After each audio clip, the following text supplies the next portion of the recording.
Tjantjello Training Solutions has been in existence this year for 16 years. The reason why I started this is because I'm also a beneficiary of a learnership where I started as one of the first learnership recipients with the services center for new venture creation. I then realized how that, me being in a learnership, changed my life. I then wanted to, share the same knowledge and give same women and youth and people living with disabilities the opportunity to change their lives through educating themselves and obviously venturing into whatever businesses that they're interested in. Being it business, we also now training learners in electrical qualification as apprentices, and also as we're giving them a trade test to have their red seal as electricians. I know that you've spoken a bit about the electrician stuff. Maybe perhaps if you can just give us more about the other types of training you do, especially I know about the informal traders. Yes. That's something that is quite close to your heart. Yes. The informal traders, we have got a working relationship with various sitters whereby they give us the mandate to go into communities and look for women and youth-owned hawker street vendors, for a lack of better word, that we put in a training, and after the training, part of us giving back to the community is going back to see that from after we've imparted the knowledge with them, we want them to move now from informal to start operating within the mainstream economy, where we assist them with mentorship program as part of giving back to the community. Hence why today I have been nominated by the South African Heroine Award as part of the charity drive that we have been doing and as an organization. Today, we have a few of those informal traders that will be going to Kenya, Nairobi, funded by one of the sitters, where they will be engaging with other informal traders from other countries, where they will be learning how to be successful as an informal trader, especially from a South African context, whereby they will also be learning how to use the advances of technology for them to be able to grow. And maybe, one can ask, what was missing when you did your training that made you, or rather put you in this position to provide another platform for, various people and young women out there? Okay, when we did training was just training for the sake of training. We trained for impact. We do not train our beneficiaries and leave them. We go back after we've trained them to ensure that the learnings we've given them, they actually implement. We mentor them and we handhold them to make sure that they get to the next level of business. Because when I started, I didn't know my business would be where it is today, where we've got a national footprint and we're able to go even to rural communities and be able to, share our services with people who might not necessarily have the resources to come to us. And it brings me to this, what type of women get to benefit from your initiative? Is it women from townships? I hear you speaking about women in rural communities. What type of women usually benefit from this initiative?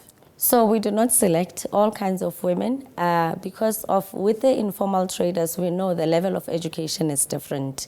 It then moves from informal traders where we don't have any particular qualification that they need to have.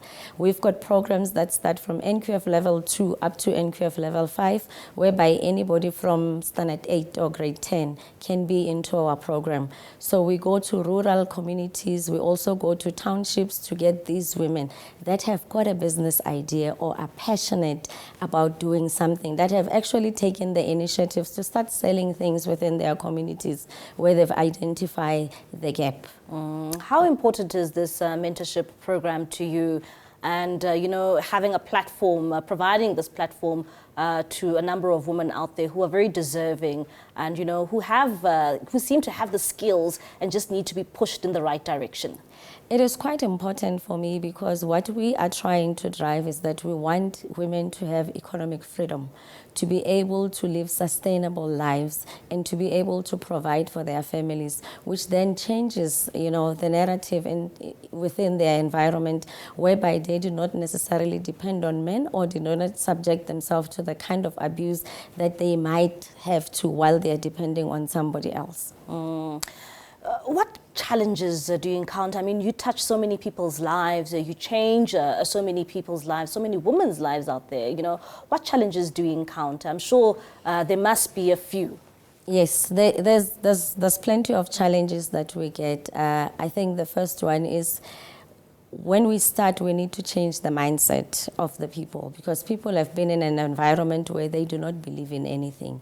They have lost hope. They have got no confidence in the system or in anything. They're just living for the sake of living. So the first thing we need to change is to change the mindset and to allow the women to see themselves different, to think like entrepreneurs, to see themselves as successful, to see themselves running their own establishment, whereby they then become job creators.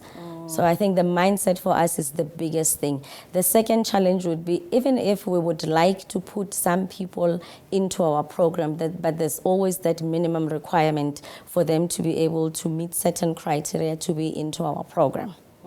Yes. And a bit earlier on, you said what makes your training program different is that you go back to the people that you've trained. Perhaps give us a success rate. What is the success rate of your initiative? It's quite successful. As I've mentioned earlier, some of our people have been taken by one of the SETAs, where they'll be going to Kenya, Nairobi, to learn from others. We've got a lot of them that have moved from being informal traders, where they now have registered businesses, where they are complying with the bylaws within the communities, because you can't just put your tech shop here without understanding what are the bylaws saying in your municipality. So compliance has become a big thing. People are now able to manage a simple thing like a business bank account, where they're managing their finances properly. They're able to start taking their children to school to educate them.